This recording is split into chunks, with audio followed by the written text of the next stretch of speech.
배우고는 수학 강연, 수다학에 오신 것을 환영합니다. 보통 저희가 수다학을 통해서 여러분께 알려드렸던 내용들은 어떻게 하면 우리 아이가 수학을 좀 쉽게 이해할 수 있는지, 그리고 어떻게 하면 우리 아이가 수학에 대해서 좀 더 흥미를 가질 수 있는지, 이런 얘기를 나눠봤잖아요. 오늘은 조금 다릅니다. 오늘은 좀 멀리 내다보고 얘기를 하려고 하는데요. 지금 당장 내 아이가 몇 점 수학 점수를 맞느냐도 중요하지만 이 수학을 배우고 수학을 즐겨하면서 내 아이의 미래가 달라질 수 있다. 이런 생각 한번 해보셨나요? 궁금하시죠? 수학에 관심을 많이 갖게 되면 내 아이의 미래는 정말 어떻게 달라질지, 이 수학과 미래의 인재상에 대해서 얘기해 주실 분입니다. KT 빅데이터 센터의 김희식 상무님을 큰 박수로 맞이해 주시기 바랍니다. 안녕하세요, 상무님. 네, 만나서 반갑습니다. 네. 지금 상무님께서는 그 KT의 빅데이터 센터에 계시대요. 사실 요즘 우리가 굉장히 많이 듣게 되는 얘기, 많이 사용하게 되는 얘기가 이 빅데이터라고 하는데 잘 모르시는 분들도 상당히 많으시고요. 그리고 또 상무님은 이 빅데이터와 관련해서 어떤 일을 하시는지 좀 궁금한데 설명해 주세요. 그 빅데이터라는 거는 뭐냐면 요즘 뭐 스마트폰이다 이런 게 많이 나오다 보니까 데이터라는 것이 인류가 여태까지 축적해왔던 것보다 많은 데이터가 최근 1, 2년 사이에 쌓이고 있습니다. 네. 앞으로는 더 빨리 발전할 것 같고요. 그러다 보니 그 데이터 속에서 여태까지 몰랐었던 새로운 것들이 많이 밝혀지고 있습니다. 예를 들면은 그동안 언어 번역이라는 건 불가능하다고 생각했었거든요. 그런데 구글이 데이터를 통해 가지고 지금 구글 번역이라는 걸 내놓고 있고 아마 한두 번씩 써보셨을 것 같습니다. 그런 것들이 전부 빅데이터의 힘이고요. 저희 이제 KT는 그걸 가지고 재작년에는 이제 서울시 심야버스라고 해서 올빼미 버스를 빅데이터로 분석을 해서 어떤 노선이 최적인가를 했는데 이게 공공 분야에서는 빅데이터를 적용한 세계 최초 사례인 것 같습니다. 사실 이 빅데이터가 이슈가 되면서 그 별로 인기가 없었던 공대 그 다니는 학생들도 굉장히 인기가 높아지고 취업률도 높아졌다, 이런 얘기도 저도 들은 바가 있는데요. 그냥 말씀만 들어서는 컴퓨터 공학 내지는 우리가 수학만큼 싫어하는 과학 하고 관련이 있을 것 같은데, 그런데 오히려 수학과 연관이 있다는 말씀이신 거잖아요. 네, 사실 이제 빅데이터는 가장 가까운 전공이 수학 통계학을 이제 빅데이터의 그 가장 가까운 전공으로 뽑습니다. 그래서 저도 이제 수학을 전공했고, 뭐 빅데이터뿐만이 아니라 최근에 발생하고 있는 여러 가지 오늘 얘기할 놀라운 변화들이 사실은 수학이라든지 아니면 과학, 공학 쪽과 아주 밀접한 관련이 있어서 그 얘기를 좀 해드리려고 합니다. 어떻게 보면 우리 요즘 가장 걱정되는 게 학교 들어가는 거 이후에 취업이 더 걱정이라고 얘기하잖아요. 근데 수학을 잘하면 취업도 잘 된다, 뭐 이렇게 극단적으로까지 말씀을 드릴 수 더 관심이 가시죠. 근데 정말 수학의 중요성이 과거와 현재 이렇게 비교했을 때 큰 차이가 난다고 보세요? 수학은 뭐 예전부터 뭐 기초학문이다 이런 얘기는 많았지만 사실 이제 가장 최근에 각광받기 시작한 거는 채 2, 3년이 안 된 것 같습니다. 그래서 아마도 워낙 빨리 발전하고 있는 분야라서 되게 피부로 느껴질 만큼은 못 느꼈을 것 같은데 그런 거를 오늘 이 자리에서 말씀드릴 수 있을 것 같습니다. 네, 평소 때와는 다른 수다학의 강연을 기대하시면 좋을 것 같습니다. 정말 좀 숨 심호흡하시고요. 정말 그냥 단순히 수학 얘기가 아니라 내 아이의 미래를 볼 수 있는 더 큰 수학의 이야기를 한번 기대해 보시면 좋을 것 같습니다. 큰 박수로 강연 시작하도록 하겠습니다.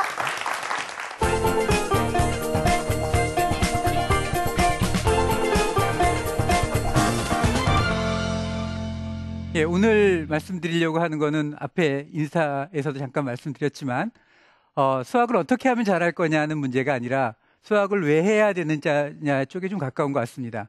뭐 이런 얘기를 왜 들어야 되냐는 거는 조금만 생각해보면 금방 알 수 있는데요.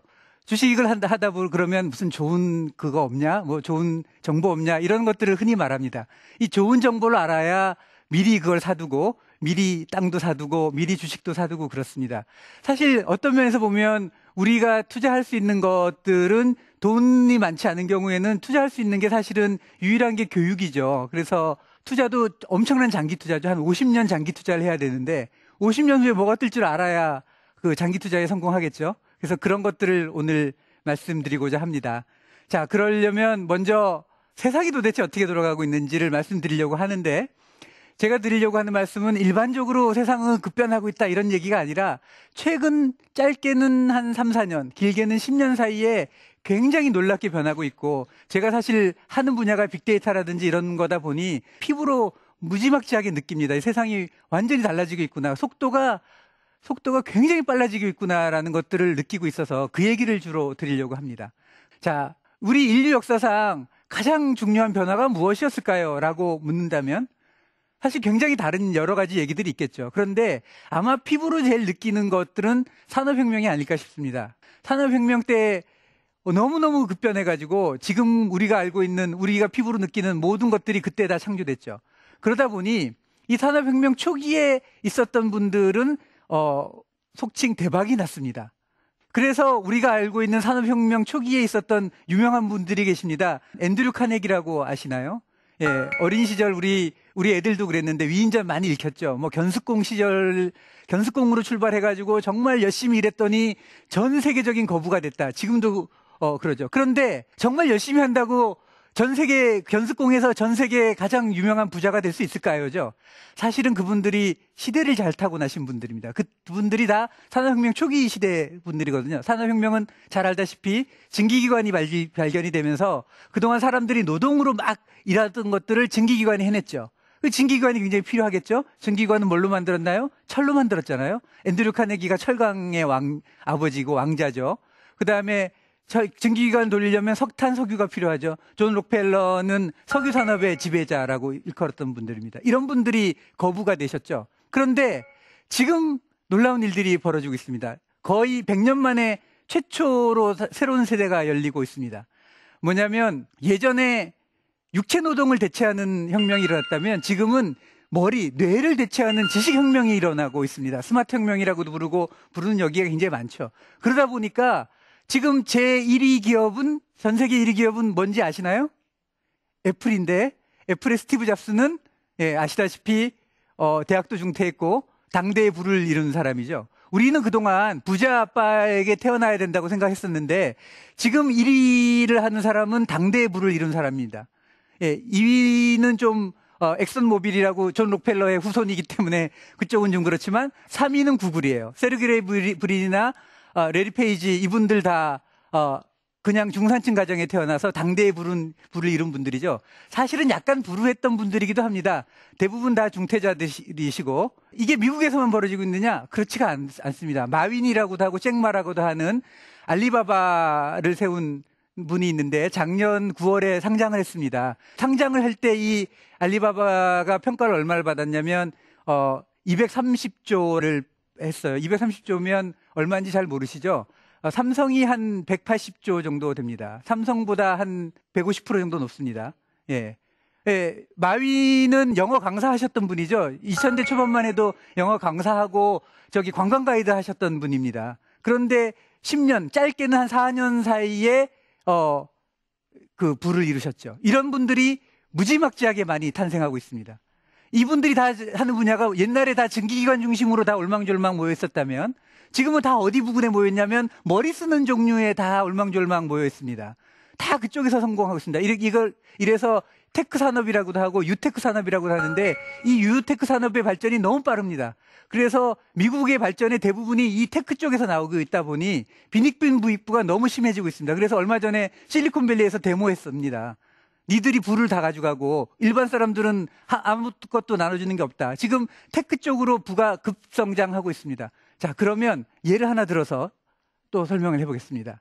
우버라는 서비스를 혹시 아시는지 모르겠는데 들어보신 분도 있고 못 들어보신 분도 있을 텐데 요거 예를 좀 들면서 하겠습니다. 뭐 스티브 잡스 얘기는 너무 흔하죠. 그러니까 요걸 이제 가볍게 우버는 모바일 앱으로 택시를 부르는 거예요. 일종의 콜택시를 전화로 부르던 거에서 앱으로 바뀌었던 뭐 별거 아니겠죠? 이 우버의 서비스가 조금 특이하긴 하지만 이렇게 고급 서비스를 한다거나 특이하긴 하지만 근본적으로 콜로 부르는데 뭐가 별거냐 이런 얘기들 많이 들으셨을 것 같습니다. 이런 신기한 것들.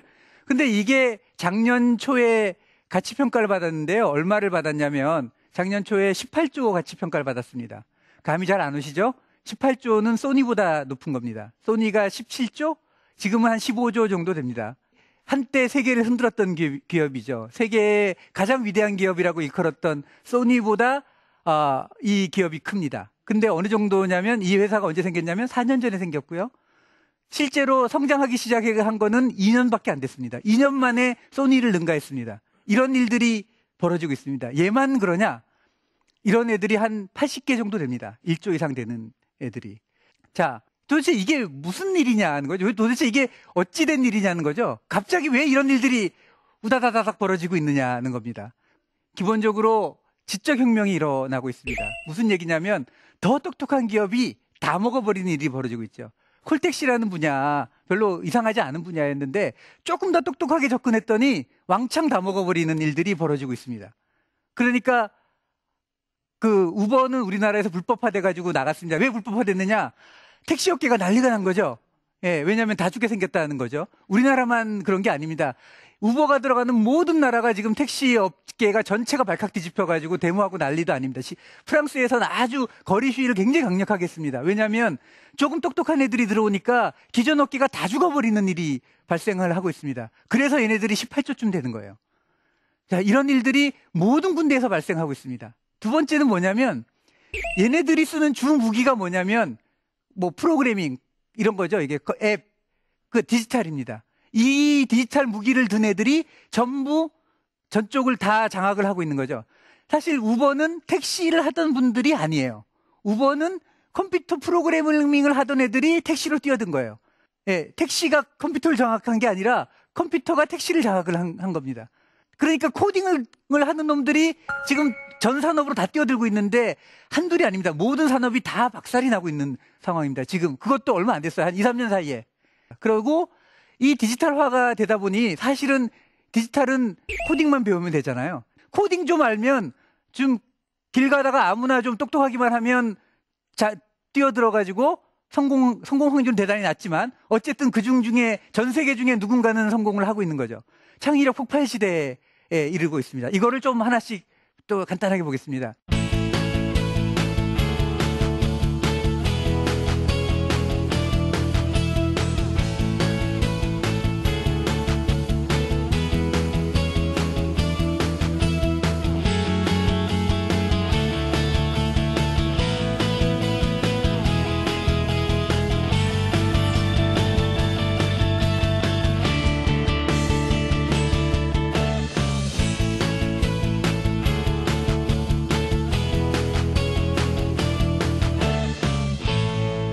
우버만 있는 게 아니라 너무 많아서 얘 하나만 더 드리려고 하는데요. 버즈피드라는 데가 있습니다. 얘가 잘 모르시겠지만 전 세계 언론 1위입니다. 얘네들이 언제부터 됐냐면 생긴 지는 좀 됐는데 본격적으로 발전하기 시작한 지가 2012년 정도부터 갑자기 급증하기 시작했더니 지금은 월 방문자가 1억 5천입니다. 우리나라 인구의 한 3배쯤 되죠. 그러면 어떻게 해서 이 버즈피드가 갑자기 이렇게 뜨게 된 거냐? 이 버즈피드의 핵심은 뭐냐면 데이터를 가만히 분석해가지고 사람들이 도대체 어떤 기사를 좋아하는지를 열심히 분석했습니다. 어떤 기사를 좋아하고 그 기사를 어떻게 퍼뜨리는지 어떤 경로로 하는지를 막 연구해가지고 그거를 집중한 결과 이런 일들이 벌어졌습니다. 뭐 대표적으로 우리가 많이 알고 있는 것들은 뭐냐면 뭐 여자들이 모르는 5가지 이런 거 있죠. 이 리스트 기사라 그러는데 이게 효과가 굉장히 좋다는 걸 밝힌 것도 버즈피드입니다. 이런 것들로 다 하다 보니까 이 버즈피드는 광고 회사인지 언론사인지가 헷갈리도록 돼 있어요. 이게 얘들이 뭐 하는 회사인지 잘 모를 정도로 헷갈리지만 이 데이터를 근간으로 한 똑똑해지는 것들이 얼마만큼 똑똑해질 수 있는지를 보여주고 있습니다. 자, 이러다 보니 이 테크 업계에서는 모든 사람들에게 컴퓨터를 가르쳐야 된다. 이렇게 얘기를 하고 있습니다. 그 이유는 뭐냐면 이제 산업, 비즈니스의 언어가 코딩으로 바뀌고 있습니다. 모든 산업에서 코딩이 중요해지기 시작을 했고 그러다 보니 이런 것들에 관심이 있었던 이 테크 업계의 거두들 이런 분들이 전 세계 모든 사람들이 공정하게 코딩을 배워야 된다 그래서 코드.org라는 사이트를 만들어서 전 세계 모든 사람들에게 아주 쉽게 코딩을 배울 수 있도록 돼 있습니다. 이 코드.org에 들어가 보면 어떻게 돼 있냐면 앵그리버드 게임 같은 걸 하다 보면 코딩을 어떻게 하는지 알게 자연스럽게 만들어놨습니다. 그래서 초등학생 애들도 게임 막 하다 보면 코딩이 뭔지를 이해할 수 있도록 굉장히 쉽게 만들어졌어요. 이건 MIT에서 만든 방법론이거든요. 그런 것들을 공짜로 다 하고 있습니다. 그거를 만든 사람들은 빌 게이츠라든지 그다음에 잭 도시라고 트위터를 만든 사람이라든지 페이스북을 만든 마크 주커버그 이런 사람들이 하고 있습니다.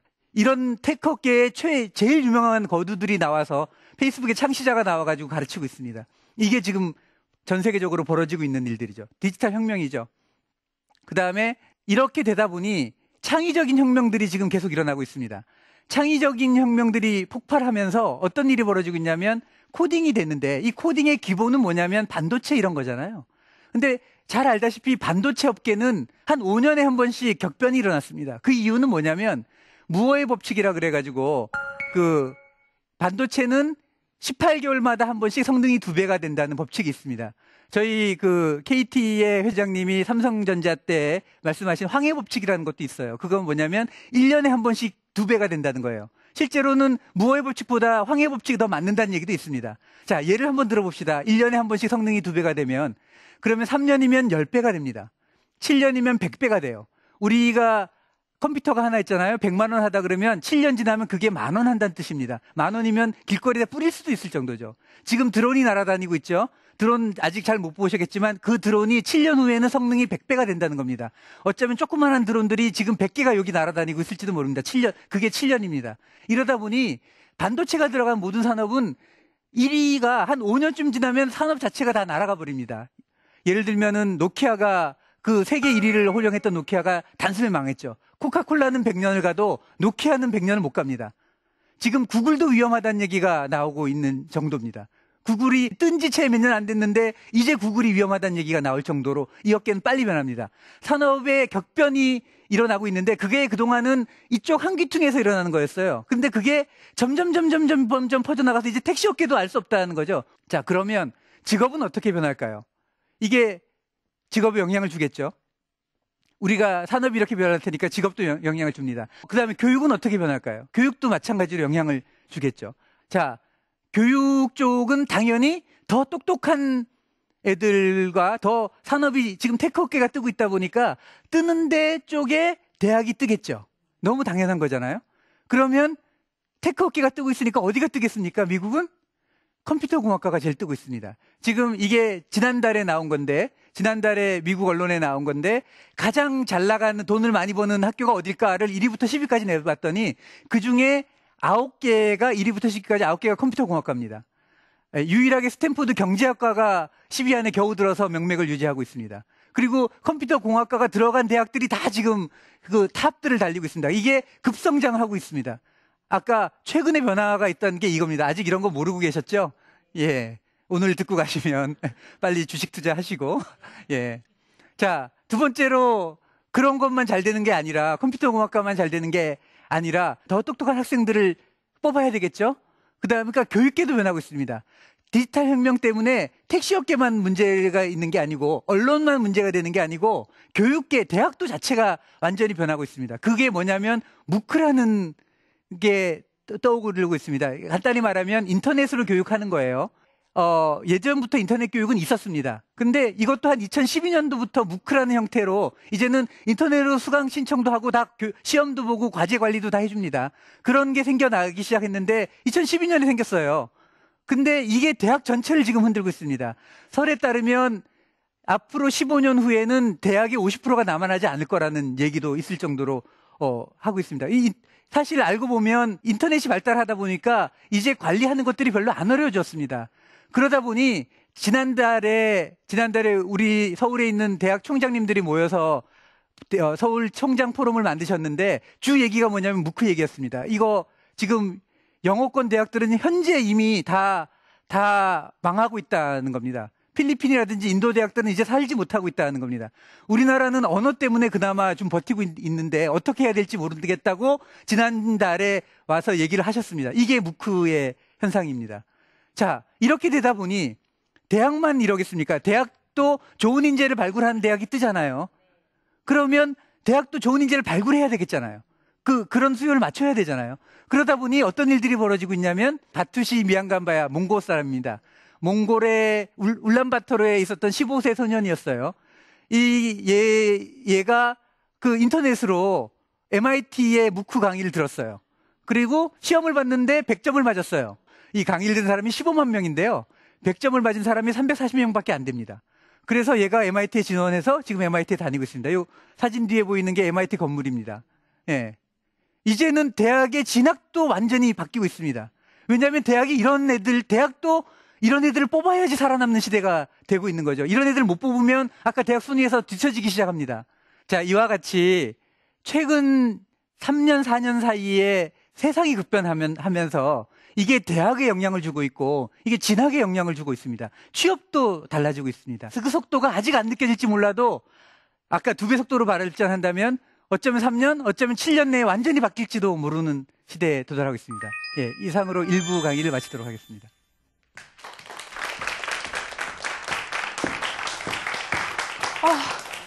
마음이 급해요. 빨리 입으로 가야만 할 것 같아요. 어머님들 어떠셨어요? 저는 듣는 내내 정말 위기를 좀 느끼기도 했어요. 왜냐하면 전 세계적으로 모든 사람들이 한참 앞서서 가고 있는데 우리는 아직도 이소부화의 토끼와 거북이를 생각하면서 괜찮아, 느리게 가도 절대 지지 않아, 뭐 이렇게 생각하고 있었던 것 같아서 뒤통수 맞은 것 같은 그런 기분이 드는데요. 네, 아직 우리 대학이라든지 이런 데서 말하는 걸 보면 굉장히 좀 세상의 변화보다 조금 많이 느리구나. 근데 이게 예전만큼 대응할 수 있는 시간이 없을 정도로 빨리 변하고 있다는 게 약간 좀 살벌한 느낌을 주고 있습니다. 네. 저만큼의 속도를 막 쫓아가지 못하더라도 적어도 밀어는 줘야 될 것 같은 생각이 들어서 정말 마음이 급해지는데요. 일단 이런 질문 한번 드리고 싶어요. 영화 같은 데나 뭐 드라마 같은 데 보면 이게 수학을 잘하거나 과학을 잘하거나 아니면 좀 천재스러운 사람들을 보면 사회성이 좀 떨어지잖아요. 근데 예. 기업에서 모든 예. 사람들하고 함께 어울려야 되는데 사회성이 좀 떨어지면 좀 문제가 되지 않나요? 그렇죠. 일반적으로는 사회성이 좀 떨어지면 문제다 보니까 네. 약간 모든 면에서 매끈한 사람들을 기업이 일반적으로 선호합니다. 그런데 최근의 변화는 그래 가지고는 못 따라가다 보니 네. 모두는 아니더라도 일부라도 좀 사회성이 떨어지더라도 괜찮은 사람이 있었으면 좋겠다고 생각을 하고 있고요. 그게 이제 최근에 유명한 경영 관련 책으로 많이 유명해서 저 임원들이나 이런 분들이 많이 봤던 책이 뭐냐면 제로 투 원이라는 책이 있는데요. 네. 그 제로 투 원에서도 뭐라고 주장을 하냐면 사람들이 자꾸 모방을 한다는 거예요. 근데 그래가지고는 누구도 새로운 거 못 만들어낸다는 겁니다. 모방만 해가지고는. 그러면서 얘기를 하는 게 지금 실리콘밸리가 전 세계를 휩쓸고 있는데 이 실리콘밸리에 약간 사회성 떨어진 애들이 거기서 많이 성과를 거둔 이유가 뭐냐면 애들이 사회성이 떨어지다 보니까 네. 남들 말 얘기 잘 안 들어가시고 네. 그래서 한다고 그 실리콘밸리에서 가장 그 성공을 많이 한 사람이 그래서 실리콘밸리가 잘 되는 게 아니냐 이런 얘기도 할 정도로 네. 예, 사회성 부족이 오히려 무기가 될 수도 있을지도 모릅니다. 너무 심하지만 않으면. 네. 근데 정말 이렇게 되려면 내 아이를 이런 길로 이끌어 주려면 수학적으로 이 아이에게 자극을 주는 것이 분명히 필요하다는 말씀이신 네. 거죠? 예, 그렇죠. 네. 2부에서 예. 이 얘기를 해주시는 그 거죠. 얘기를 이제 하려고 네. 이렇게 나왔죠. 그러니까요. 예. 앞에 이렇게 좀 네. 밑밥을 풀어서. 네. 예. 네, 우리 예. 아이한테 왜 정말 수학이 필요한지, 그리고 이런 발빠른 변화에 함께 발맞춰 가기 위해서 어떤 노력이 더 필요한지 계속해서 2부 강연을 청해 듣도록 하겠습니다.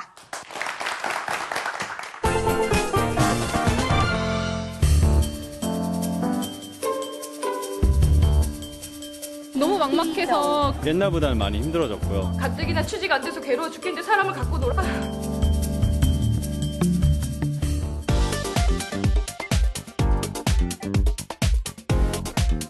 어쩌죠? 자리가 없네요. 새로운 세대가 열리고 있습니다. 전 세계 1위 기업은 뭔지 아시나요? 애플의 스티브 잡스는 대학도 중퇴했고 사실은 약간 불우했던 분들이기도 합니다. 가장 좋은 방법이 뭐냐면 수학입니다. 대학에 영향을 주고 있고 진학에 영향을 주고 있습니다. 이게 사실은 유일한 방법입니다.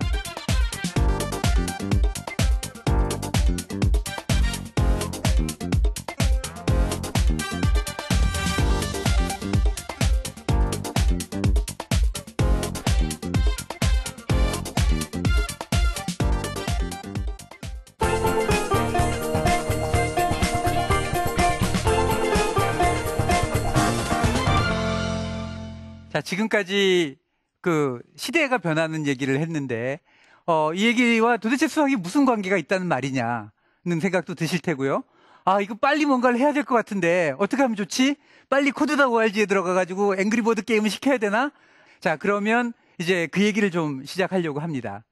자, 수학과 관련돼가지고 지적 노동이 막 되다 보니 수학이 지금 굉장히 중요해지고 있고 그 중요해지는 게 아까 시작에서 잠깐 말씀드렸다시피 한 2, 3년밖에 안 된 그 새로운 경향들입니다.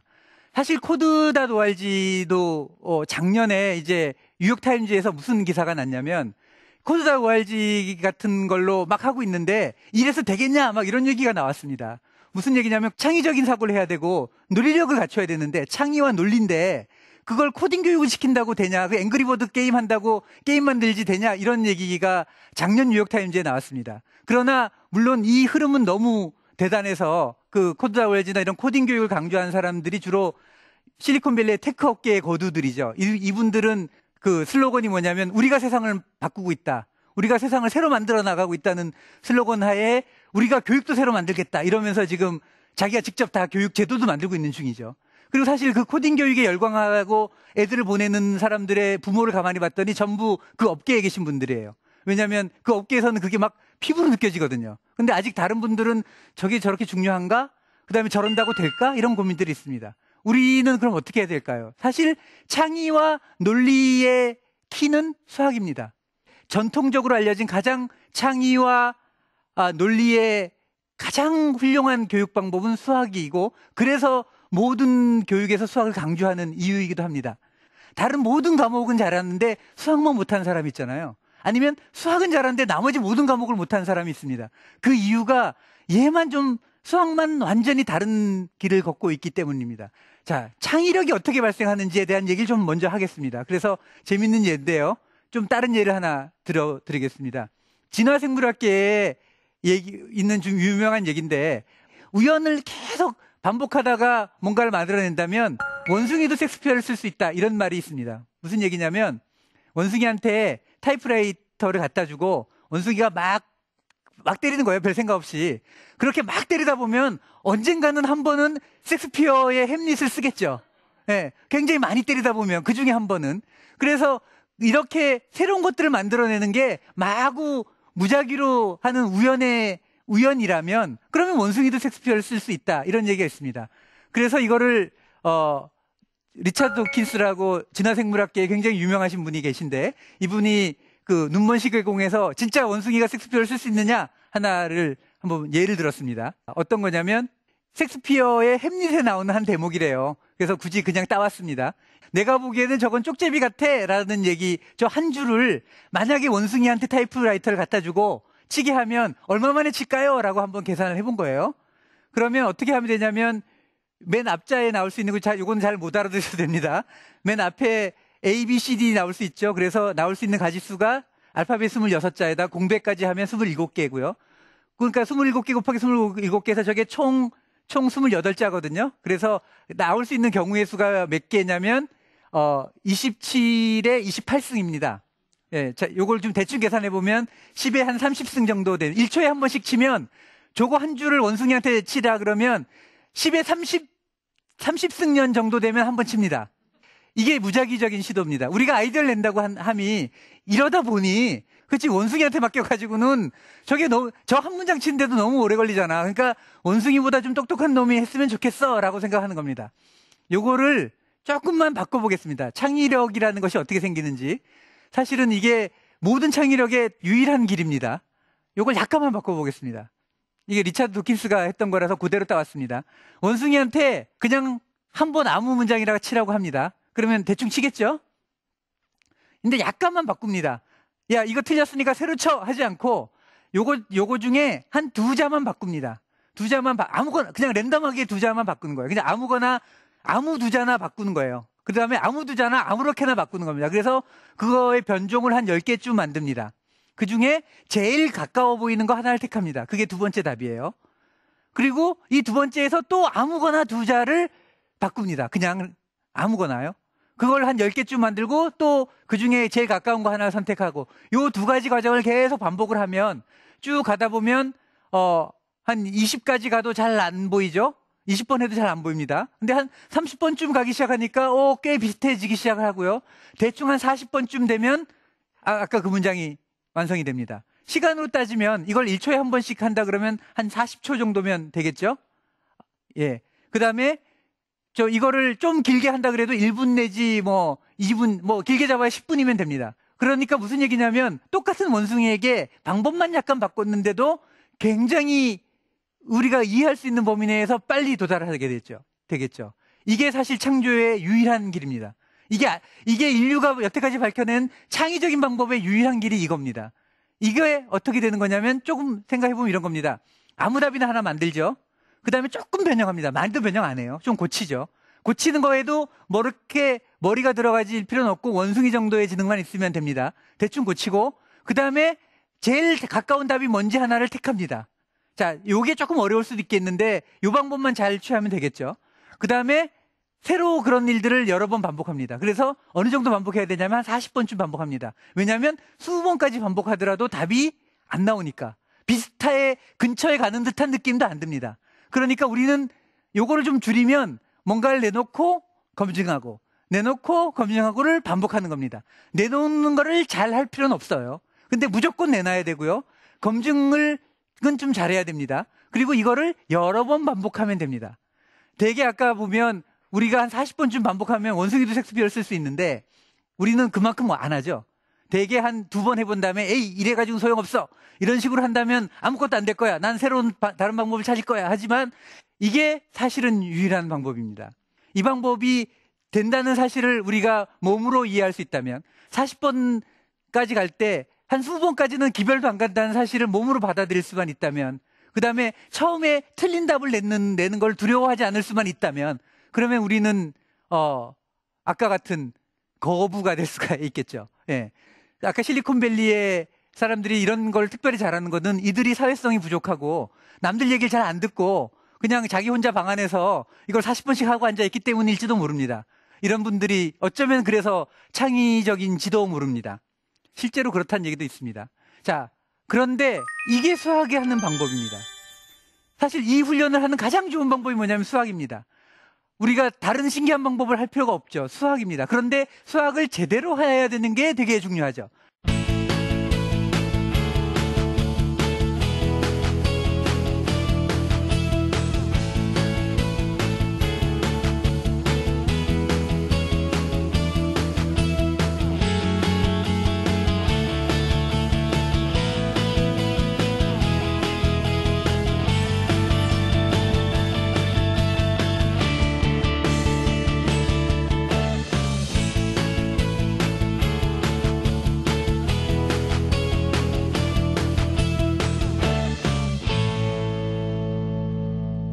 자, 수학을 어떻게 하는지를 가만히 생각해 봅시다. 우리 대개 만나는 수학은 이런 식의 문제를 가지고 있습니다. A를 주어질 테니까 D를 구해라. 그러면 제대로 한다면 어떻게 해야 되냐면 생각을 해보게 되겠죠. 그런데 답이 수학이 어려운 이유는 뭐냐면 답에 써 있는 것과 우리가 사고하는 방식이 반대라는 게 문제입니다. 어떤 거냐면 답을 쓰기 전에 우리는 이런 사고를 먼저 합니다. 거꾸로 먼저 생각하죠. D를 구하라 그랬지? 그럼 D를 알려면 뭘 알아야 되지? 그 다음에 뭘 알아야 되지? 근데 A가 출발점이 A니까 도대체 A에서부터 어떻게 D까지 연결시켜야 되지를 계속 생각합니다. C를 알면 D를 알 수 있을까? 그럼 C는 어떻게 알지? B를 알면 C를 알 수 있지 않을까? B는 A에서 알 수 있을 것 같아. 그리고 이렇게 하죠. 이렇게 상상을 합니다. 문제는 뭐냐면 이게 써있는 순서는 A, B, C, D로 쓰지만 생각하는 순서는 거꾸로, 대개가 거꾸로예요. 그러다 보니 맨날 답지 보고 푼 애들이 수학을 못하는 겁니다. 답지에 쓰여 있는 것과 생각은 반대로 해야 되는 거죠. 그러니까 생각이 거꾸로 가고 있는 중입니다. 이렇게.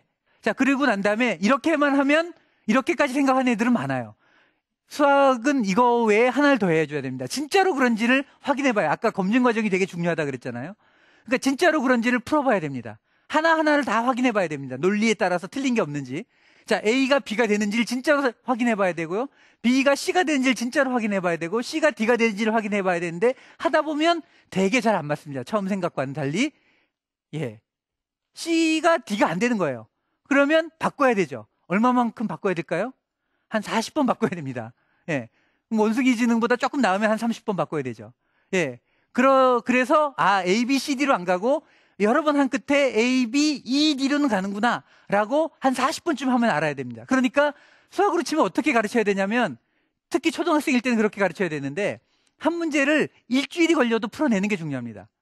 왜 이렇게 하면 안 돼. 이렇게 해가지고 이 수많은 문제를 언제 다 풀 거야. 이 책 한 권 풀어야 되는데 한 문제 잡고 일주일 보낸다면 그게 아니고 수학을 배우는 이유는 이 문제 해결하는 방법을 배우는 겁니다. 40분쯤 하면 대들하는 느낌이 돼야 됩니다. 그런데 우리는 한 2번 하고 난 다음에 답지를 딱 보고 가죠. 이러면 안 되는 거죠. 자, 이 방법이 좀 전에 말한 방법과 유일하게 같습니다. 가설을 세우고 검증을 하는 거죠. 그거를 얼마만큼? 40번쯤 하는 거죠. 답지를 안 봐서 자기 스스로 가설을 세워야 되고요. 그게 틀리더라도 그걸 틀리는지 맞는지를 검증을 치밀하게 해내야 되고요. 논리적으로. 그 다음에 그게 틀리더라도 한 40번쯤 그 용기를 갖고 해내야 되는 게 수학입니다. 이 수학을 왜 배우냐? 이 훈련하기 위해서 수학을 배웁니다. 자, 그럼에도 불구하고 우리는 창의력 그러면 떠오르는 것들은 번뜩이는 그 직관, 그냥 보자마자 알아내는 능력, 이런 것들을 우리는 놀라운 창의력이라고 얘기를 합니다. 도대체 그거는 어떻게 생기는 것일까 하는 것이죠. 수학도 사실 그런 고민을 많이 했습니다. 이런 사람들이 도대체 어떻게 나타나는 걸까? 창의력 훈련은 굉장히 쉽습니다. 뭐냐면 여러 번 하다 보면 직관적으로 그걸 알게 돼가지고 보자마자 딱 된다는 거예요. 그런 얘기들이 있습니다. 그래서 이것도 논문으로 누군가 연구를 했습니다. 뭐냐면 허버트 사이먼 교수가 노벨상을 수상하신 분인데 우리가 직관이라는 것들이 도대체 어떻게 생겨나는 거냐. 예를 들면 이런 겁니다. 체스에 뛰어난 사람들은 보면 체스판을 딱 보자마자 수를 둔다는 거죠. 우리 바둑으로 예를 들면 조은영 구단이나 이렇게 바둑의 고수들은 TV 속기 바둑을 하면 20명하고 그냥 뜹니다. 돌아가면서 이렇게 계속 뜨죠. 딱 보면 답이 나오는 사람들이에요. 이런 사람들이 왜 그렇게 되느냐 했더니 수를 너무 많이 보다 보면 딱 보는 순간 답이 나온다는 거예요. 그래서 직관이란 학습된 습관이라는 겁니다. 엄청나게 많이 하다 보면 된다는 거예요. 수학도 이런 얘기가 있습니다. 수학은 사고를 줄이는 학문이라는 게 있습니다. 이 짧은 단계를 너무 많이 연습하고 너무 많이 연습하다 보면 보통 사람들은 모르는 단계를 한꺼번에 건너뛰어 버린다는 거야. 순간 보자마자 답이 딱 나오는 수학의 천재들이 이렇게 해서 나타난다는 겁니다. 사실 저도 이걸 알아서 제 아들을 한번 가르쳤어요. 예, 지금은 이제 많이 컸지만 그래도 아빠가 수학과 나오고 수학을 좀 한다고 하는데 이제 저희 집사람이 기대가 컸겠죠. 예, 뭐 불행하게도 쉽진 않습니다. 예, 뭐 누구에게나 자식 교육은 제일 쉽지 않은 것 같은데.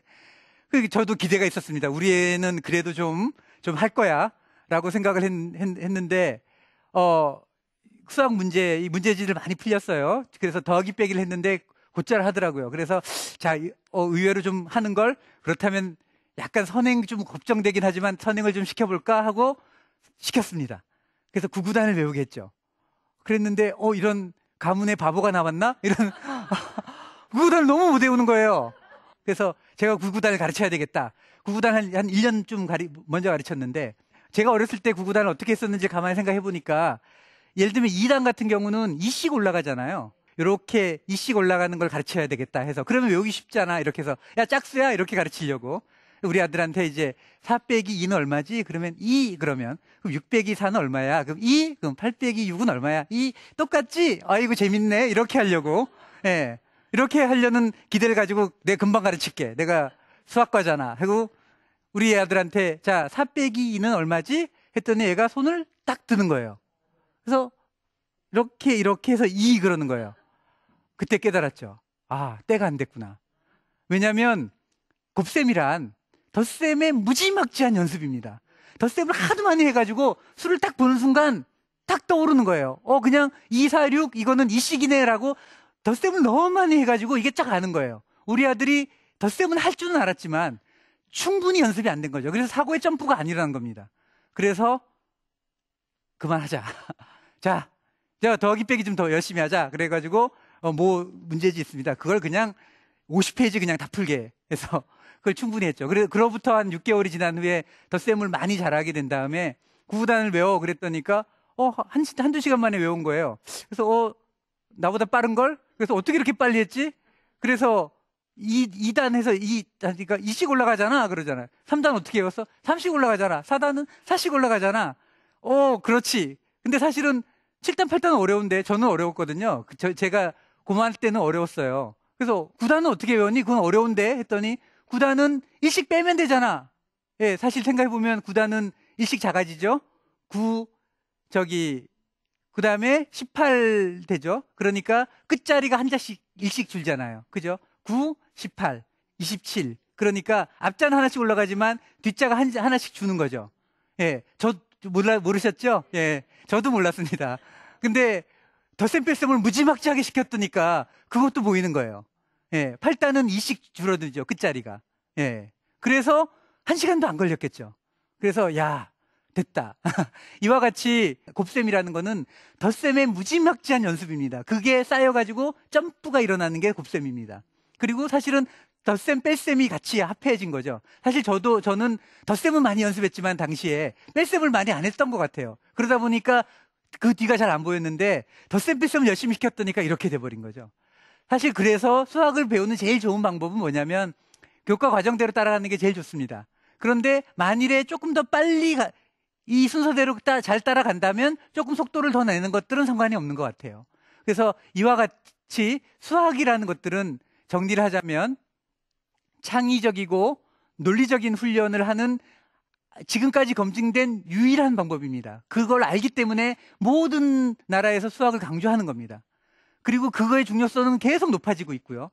자, 이거는 어떻게 해야 되냐면 끈질기게 물고 늘어지는 사람들이 원숭이 정도 IQ만 있으면 누구나 다 됩니다. 모든 사람이 10번 해서 안 되면 40번 정도 하면 거기에 도달할 수 있죠. 그렇게 될 수 있기 때문에 그거를 교육을 시켰으면 좋겠고요.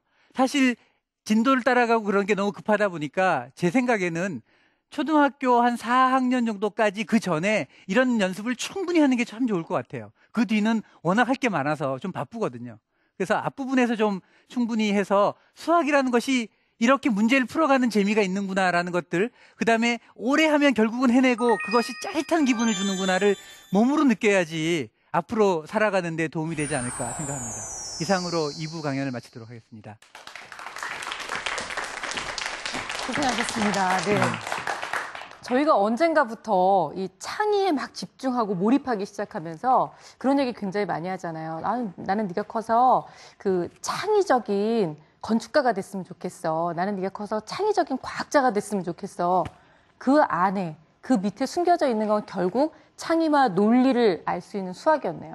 네, 그렇습니다. 수학도 없이, 수학의 기초가 없이 내 아이가 어느 순간 멋진 건축가가 될 거라고 어떻게, 우린 뭐 인문학을 많이 알면 알아요. 하지만 그 안에 사실은 수학을 알아야 되는 거잖아요. 논리를 알고. 예. 근데 이런 게 굉장히 궁금했는데요. 내 아이가 수학적인 재능? 수학적인 그 머리가 있는지를 우리가 알 수 있는 방법은 뭐라고 생각하세요? 그냥 단순히 구구단을 잘 외우고 연산을 척척 해내는 것만은 아닌 것 같거든요.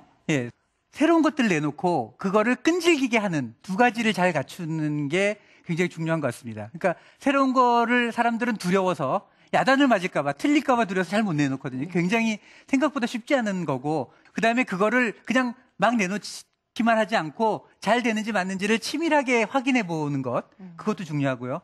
그거를 실패하더라도 한 40번쯤은 해보는 그런 것만 갖춘다면 꼭 수학이 아니더라도 이 지금 변화하는 시대에 적응하기에는 도움이 될 것 같습니다. 네.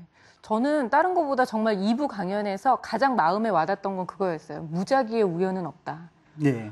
정말 뭔가 그 사고의 점프, 뭔가 지식에 대한 점프가 생기려면 그만큼 경험이 쌓여야 되는 건데 우리는 그 경험은 굉장히 적게 주어주고 너는 천재여야 돼. 그러니까 자꾸 천재만 너무 갈구하게 되는 것 같아요. 맞습니다. 진짜 무작위의 우연은 없습니다. 내 아이에게 시간을 많이 주시고 많이 경험할 수 있도록 하는 것이 가장 중요할 것 같아요. 자, 강연 들으시면서 많은 깨달음도 있으셨겠지만 궁금증도 있으실 것 같은데요. 여러분들의 수학적 궁금증을 해결해드리는 시간, 수학에게 묻다 에스크메스 함께합니다. 자, 오늘은 인터넷으로 들어온 질문부터 볼 텐데요. 수1992님이 보내주셨어요. 초등학교 3학년 아이를 둔 엄마입니다. 저희 아이는 수학 문제집을 푸는 건 별로 좋아하지 않는데 퍼즐을 맞추거나 큐브를 맞추거나 하는 놀이는 좋아하고 잘합니다. 이런 놀이를 좋아하는 것만으로도 수학적 흥미나 재능이 있다고 봐야 할까요? 라고 보내주셨는데요. 네, 퍼즐을 좋아한다면 수학에 굉장히 가능성이 높습니다. 왜냐하면 수학의 위대한 문제들도 퍼즐식으로 되어 있는 것들이 굉장히 많이 있고요. 네. 그다음에 꼭 퍼즐이 수학의 중요한 문제는 아닐지라도 수학자들이 퍼즐을 굉장히 즐겨 풀면서 놀고 그럽니다. 저희가 대학 때 축제 때면 퍼즐 문제를 이렇게 축제 때 했었는데 그러면 전 공대와 자연계에 굉장히 갈 곳 없는 여자친구 없는 분들이 많이 와가지고 정말로 대성황을 이뤘었습니다. 예, 그만큼 퍼즐과 수학은 네. 굉장히 밀접한 연관이 있습니다. 네, 그러니까 예. 수학을 좋아하는 사람들은 대부분 퍼즐을 좋아하니까 예. 네, 그렇게 보시고 또 그런 쪽으로 이끌어 주시면 참 좋을 것 같다는 생각이 드네요. 네. 자, 현장에서 강연 들으신 우리 어머님들 중에서도 궁금한 점 있으실 것 같은데요. 질문 받아볼게요. 네, 앞에 어머님. 네.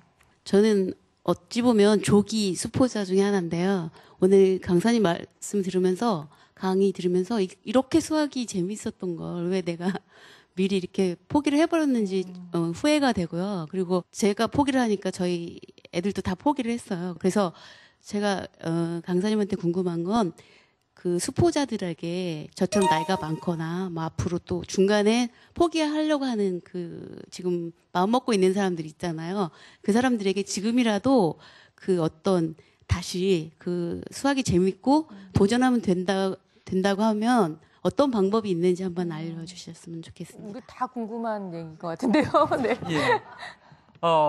사실 뭐 대학 입시를 앞두고 있을 때는 워낙 그 일정이 촉박하기 때문에 여유가 좀 없어요. 그래서 사실 현실적으로 좀 어려운 면이 있지만 만약에 여유가 좀 있다면 문제 한 문제라도 오랜 시간이 걸리더라도 그 푸는 거에 재미를 좀 느낄 수 있도록 여유를 좀 주면 제일 쉬울 것 같고요. 그러니까 한두 문제라도 쉬운 문제라도 한번 직접 풀어봤을 때의 재미라는 게 있습니다. 그 수학의 재미라는 거가 아까 문제 해결의 재미 같은 거거든요. 잘 모르는 길을 내가 찾아냈을 때 그 짜릿한 점들이 그렇죠. 있습니다. 네. 근데 그 길을 알고 있는 걸 찾아가면 별로 재미가 없거든요. 그리고 사실 애들의 경우는 모든 애들은 어려운 걸 하는 걸 좋아합니다. 놀이의 본질은 어려운 거를 남들보다 더 잘하는 거라고 합니다. 네. 그래서 뭐 스케이트보드 연습을 할 때 10,000번의 연습을 해가지고 신발이 다 따라와서 결국 성공했을 때 애들은 그런 걸 좋아하거든요. 그게 수학 같은 경우 그거를 압박하지만 않으면 재미를 좀 느끼기 시작하면 금방 따라잡거나 나중에 다른 일을 할 때 그 성공의 경험들이 굉장히 도움이 될 수 있을 것 같습니다. 그러니까 아까 말씀하셨던 2번 만에 포기하는 사람보다 정말 40번 동안 열심히 해보는 그 원숭이의 끈기가 우리한테 좀 필요한 것 같아요. 아이들한테도 그 끈기를 통해서 얻을 수 있는 즐거움을 보여줄 수 있다면 그게 수학에 대한 그 열망, 수학에 대한 즐거움, 흥미를 다시 한번 불러일으킬 수 있는 계기가 될 수 있을 것 같습니다. 한 분만 더 저희 질문 받아볼게요. 네. 한 분만 더 질문 받겠습니다, 어머님. 네. 마포구에 사는 김진아라고 하는데요. 세계가 급변하고 있다. 그래서 뭐 수학적인 사고가 상당히 많이 도움이 되고 우리 아이들도 그렇게 키워야 된다라는 거에 대해서 상당히 공감은 하고 있으나 앞으로 변화하는 속도나 방향에 대해서는 사실 예측 불허잖아요. 그렇기 때문에 과연 수학만이 효자 과목이 되는 건지 아니면 그 기타 다른 과목들도 그와 일맥상통하게 서로 보완이 될 수 있는 건지에 대한 궁금증이 생겨서 네. 질문을 드리고자 합니다. 네. 어떻게 보세요? 네. 앞으로 급변하는 세계를 좀 정리하자면 이게 일시적인 유행으로 지나갈 것 같지 않고 이 속도가 더 강화가 되고 있는데 어쨌든 새로운 거가 계속 나오고 있다요. 앞으로의 경향이 창의적이어야 된다는 거는 100% 맞는 것 같습니다. 그렇다면 창의적인 거를 우리가 연습할 수 있는 길이 뭐가 있을까에 대해서는 사실 많은 대안들이 있어요. 각자 예술에서도 있을 수 있고 스탠포드의 디스쿨이라는 데도 있습니다. 디자인적인 사고를 하는 것들이 굉장히 중요하다는 것도 있는데 우리가 알고 있고 검증되고 가장 손쉽게 하고 어차피 해야 되는 것 중에 수학도 굉장히 주요한 방법 중에 하나고 그렇기 때문에 우리가 그동안 수학만 좀 특별했던 겁니다. 그래서 이런 프로가 만들어질 것만큼 국어 포기자라는 얘기는 없지만 수학 포기자는 있을 만큼 이것만 특이한 이유가 이것만 여태까지 우리가 지식을 외우는 것과 다른 길을 걸어왔던 학문이기 때문에 그렇다. 이렇게 설명드릴 것 같습니다. 네. 좀 이해가 되셨어요? 네. 정말 그 어느 때보다도 현장 질문에서 가장 좀 뜨거운 반응을 보이셨던 것 같아요. 그만큼 정말 이렇게 급변하는 세대에서 우리 아이들을 어떻게 이끌어가야 될지 그 부모님들의 걱정도 많고 또 그만큼 관심이 많다는 생각이 들었습니다. 오늘 땀을 뻘뻘 흘리시면서 열정적인 강의를 해주신 우리 상무님께 다시 한번 큰 박수 보내주시기 부탁드립니다. 감사합니다, 상무님. 고맙습니다. 최근에 그 이미테이션 게임이라는 영화가 개봉이 됐는데요. 이 내용을 보면 2차 세계대전에서 독일군의 암호를 풀기 위해서 고군분투했던 수학자 앨런 튜닝의 실화를 담은 영화라고 합니다. 암호 해독에 성공을 해서 실제로 1,400만 명의 목숨을 구하고 영국을 승리로 이끄는 데 아주 큰 역할을 했다고 하는데요. 어떻게 보면 우리가 살고 있는 이 세상 안에서 수학이 줄 수 있는 여러 가지 이득과 그리고 또 우리를 앞으로의 발전으로 이끌어갈 수 있는 열쇠를 쥐고 있는 것이 또 아닌가라는 생각이 들어서 수학 앞으로 더 열심히 달려야 되겠구나라는 생각이 들어요. 오늘 수학에 대한 좀 여러 가지 생각들 많이 바뀌셨나요? 네. 자, 저도 그렇습니다. 수학은요, 다음 이 시간에도 더욱더 알차고 즐거운 내용을 가지고 찾아오도록 하겠습니다. 감사합니다.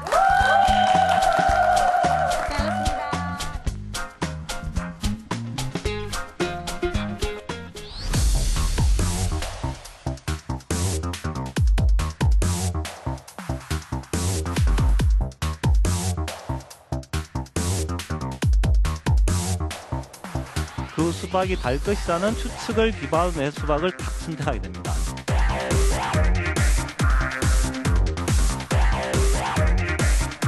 추측하지 않는다. 수학이 재미없는 흥미없는 과목으로 만들 가능성이 있습니다. 추측하지 않는 수학학습이 수포자를 양성을 합니다.